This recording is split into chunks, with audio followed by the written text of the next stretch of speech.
नमस्कार and welcome to another episode of Finoscope. तो आज हम लोग बात करने वाले हैं नेशनल सेविंग सर्टिफिकेट के ऊपर।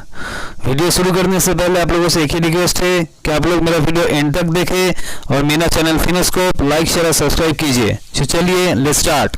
तो देखिए दोस्तों, जब भी हम किसी इन्वेस्टमेंट स्कीम के बारे में सोचते हैं तो सबसे पहले जो दो चीज़ हमारे दिमाग में आते हैं वो है आपका सिक्योरिटी और आपका रिटर्न। तो देखिए, क्योंकि ये एक गवर्नमेंट बैक स्कीम है, ये एनएससी नेशनल सेविंग सर्टिफिकेट एक गवर्नमेंट बैक स्कीम है, इंडिया गवर्नमेंट के द्वारा लॉन्च किया गया स्कीम है। तो ये स्कीम बहुत ही सेफ और सिक्योर्ड है और यहाँ पे इन्वेस्ट किया गया आपका पैसा भी बहुत सेफ और सिक्योर्ड रहेगा। ठीक है, गवर्नमेंट ऑफ इंडिया इसकी सिक्योरिटी की जिम्मेदारी गवर्नमेंट ऑफ इंडिया के ऊपर है। ठीक है, अब देखिए आते हैं रिटर्न के बारे में। तो वो भी देखिए, क्योंकि ये एक सरकारी स्कीम है, government of India back scheme है, तो इसीलिए यहाँ पर मिलने वाले रिटर्न भी बहुत ही स्टेडी रिटर्न होते हैं। इसमें स्कीम के रिटर्न में कोई वोलेटिलिटी नहीं रहता है। मतलब एक बार इन्वेस्टमेंट करने के टाइम जो रिटर्न परसेंटेज आपको बोला जाएगा वो रिटर्न परसेंटेज आपके पूरा का पूरा इन्वेस्टमेंट टेन्योर में फिक्स रहेगा। अब देखिए, क्योंकि इस स्कीम में कोई वोलेटिलिटी नहीं है तो हम बोल सकते हैं कि स्कीम में रिस्क फैक्टर भी बहुत कम है। ठीक है ना, इट इज़ बहुत कम रिस्क है इस स्कीम इन्वेस्टमेंट स्कीम में। और देखिए, ये जो स्कीम है, इस स्कीम का मैच्योरिटी पीरियड है आपका 5 साल और इस स्कीम में इन्वेस्ट करने का कोई मैक्सिमम लिमिट नहीं है। मतलब कोई मैक्सिमम कैपिंग या सीलिंग नहीं दिया गया है इस स्कीम में इन्वेस्टमेंट का। तो आप जितना मर्जी इस स्कीम में इन्वेस्ट कर सकते हैं। ठीक है, अब देखिए, इस स्कीम में आप जॉइंट अकाउंट भी खोल सकते हैं, लेकिन याद रखिएगा जॉइंट अकाउंट आप सिर्फ और सिर्फ मैक्सिमम 3 एडल्ट के साथ खोल सकेंगे। उससे ज़्यादा लोगों के साथ आप जॉइंट अकाउंट नहीं खोल सकेंगे।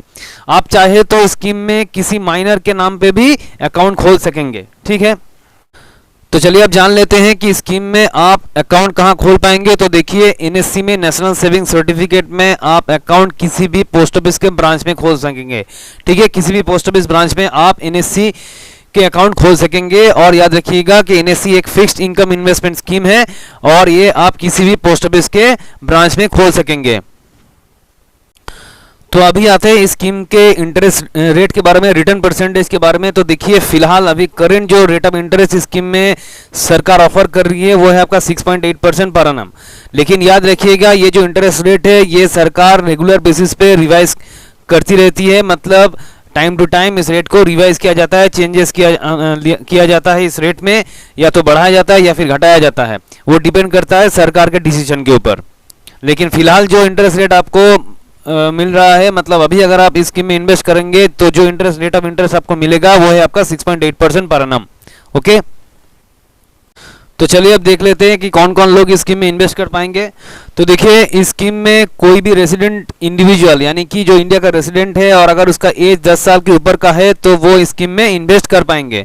लेकिन याद रखिएगा, हिंदू अनडिवाइडेड फैमिली HUF या फिर ट्रस्ट या फिर NRI यानी कि नॉन रेजिडेंट इंडियंस इस स्कीम में इन्वेस्ट नहीं कर पाएंगे। वो लोग इस स्कीम का फायदा नहीं उठा पाएंगे। ओके, अब देखिए, जैसे कि मैंने पहले बताया है कि आप इस स्कीम में अकाउंट किसी भी पोस्ट ऑफिस के ब्रांच में खोल सकेंगे। तो ये जो अकाउंट आप खोलेंगे उस अकाउंट को आप अपने कन्वीनियंस के मुताबिक एक पोस्ट ऑफिस के ब्रांच से दूसरे पोस्ट ऑफिस के ब्रांच में शिफ्ट कर पाएंगे। ये फैसिलिटी स्कीम में अवेलेबल है, यानी कि आप अपने मुताबिक, अपने कन्वीनियंस के मुताबिक अपने अकाउंट को एक पोस्ट ऑफिस के ब्रांच से दूसरे पोस्ट ऑफिस ब्रांच में शिफ्ट कर पाएंगे। तो चलिए अब देख लेते हैं कि टाइप्स ऑफ एनएससीज, यानी कि कितने तरह का एनएससीज अवेलेबल है मार्केट में। तो देखिए, 2 तरह का एनएससी अवेलेबल था, एनएससी 8 इशू और एनएससी 9 इशू। लेकिन दिसंबर 2015 को सरकार ने एनएससी 9 इशू को बंद करवा दिया। तो अभी करेंटली एनएससी 8 इशू ही अवेलेबल है मार्केट में, यानी कि अभी अगर आप इन्वेस्ट कर रहे हैं तो आप एनएससी 8 इशू में ही इन्वेस्ट कर रहे हैं। ठीक है, अब देखिए, एनएससी में इन्वेस्टमेंट आप 1000 रुपए से शुरू कर सकते हैं। मतलब मिनिमम इन्वेस्टमेंट, स्टार्टिंग का जो इन्वेस्टमेंट अमाउंट है वो है आपका 1000 रुपीज मंथली।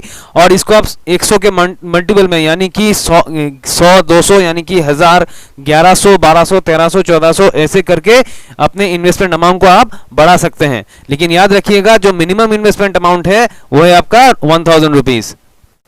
तो चलिए अब जान लेते हैं लोन फैसिलिटी के बारे में। तो देखिए, एनएससी को आप कोलेटरल रख के, एज कोलेटरल सिक्योरिटी रख के कोई भी बैंक या एनबीएफसी में से आप लोन ले सकेंगे। ये फैसिलिटी अवेलेबल है। तो इसके लिए आपको करना क्या होगा, इसके लिए आपको जिस पोस्ट ऑफिस में आपने एनएससी इन्वेस्टमेंट किया है उसका पोस्टमास्टर आपके सर्टिफिकेट में, मतलब एनएससी सर्टिफिकेट में एक ट्रांसफर स्टैम्प डाल देगा, और ट्रांसफर स्टैम्प डालने के बाद आपका सर्टिफिकेट, जो एनएससी का सर्टिफिकेट है, वो उस बैंक में, जिस बैंक से आप लोन अप्लाई कर रहे हैं, लोन लेना चाह रहे हैं, उस बैंक या फाइनेंशियल इंस्टीट्यूशंस में उस आपका वो एनएससी सर्टिफिकेट वो ट्रांसफर कर देगा, ट्रांसफर का स्टैम्प डाल के। ठीक है, तो चलिए अब आते हैं नॉमिनेशन फैसिलिटी के बारे में। तो देखिए, स्कीम में आप अपने किसी फैमिली मेंबर को इंक्लूडिंग अ माइनर, यानी कि जिसका उम्र 18 साल के नीचे का है, माइनर को भी इस स्कीम में नॉमिनी रख सकते हैं। और अगर इन्वेस्टर का अनफॉर्चुनेटली डेथ हो जाता है, डिमाइस हो जाता है, तो वो पूरा का पूरा पैसा नॉमिनी को मिल जाएगा। तो चलिए अब बात करते हैं मैच्योरिटी कंडीशंस के बारे में। तो देखिए, स्कीम का मैच्योरिटी पीरियड है 5 साल, और 5 साल के बाद इन्वेस्टर को या फिर जो नॉमिनी है उनको पूरा का पूरा पैसा मिल जाएगा। लेकिन याद रखिएगा, 5 साल से पहले आप इस स्कीम से एग्जिट नहीं कर पाएंगे।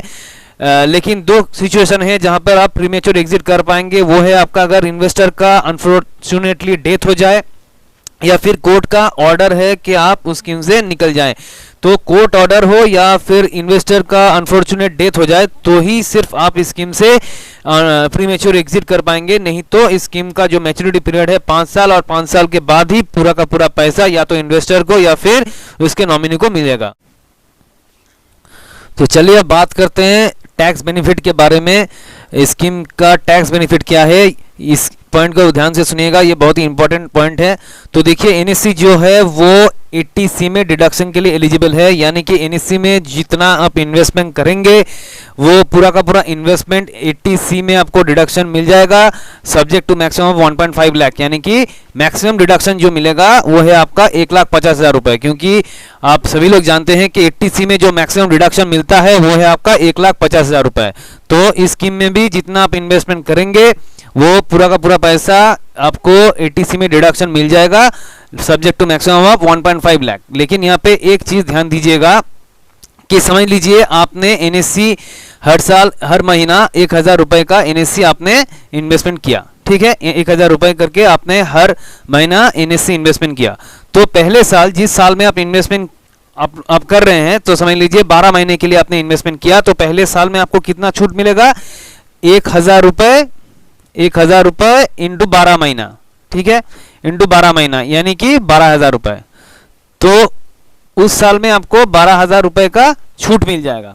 दूसरे साल भी आपका 1,000 करके आपका इन्वेस्टमेंट है, एनएससी का इन्वेस्टमेंट है, तो दूसरे साल भी आपको 12,000 रुपए का डिडक्शन मिल जाएगा, 1,000 रुपए करके 12 महीना 12,000 रुपए का डिडक्शन आपको मिल जाएगा। और उसके साथ यहाँ पे ध्यान दीजिएगा, उसके साथ और एक डिडक्शन मिलेगा। क्या मिलेगा, जो फर्स्ट ईयर में जो आपने इंटरेस्ट कमाया, ठीक है ना, फर्स्ट ईयर में जो आपने इंटरेस्ट कमाया वो इंटरेस्ट का छूट भी आपको सेकेंड ईयर में मिल जाएगा। क्योंकि जो फर्स्ट ईयर का जो इंटरेस्ट रहेगा, वो इंटरेस्ट फिर से रीइन्वेस्ट हो जाएगा, आपके प्रिंसिपल अमाउंट के साथ वो जोड़ दिया जाएगा। तो दूसरे साल आपको 12,000 रुपए का छूट तो मिलेगा ही, उसके साथ साथ पहले साल का इंटरेस्ट का छूट भी आपको मिलेगा। तो ये था एनएससी के ऊपर एक डिटेल डिस्कशन। उम्मीद करता हूँ आपको ये वीडियो पसंद आया होगा, और अगर आपको ये वीडियो पसंद आए तो आप मेरा चैनल फिनोस्कोप लाइक, शेयर और सब्सक्राइब कीजिए, और ज़्यादा से ज़्यादा देखिए ताकि मुझे भी उत्साह मिले और मैं इसी तरह आप लोगों के सामने नए नए टॉपिक्स लाता रहूं। तो मिलते हैं एक नए टॉपिक में, तब तक के लिए खुश रहिए, सेफ रहिए। Thank you.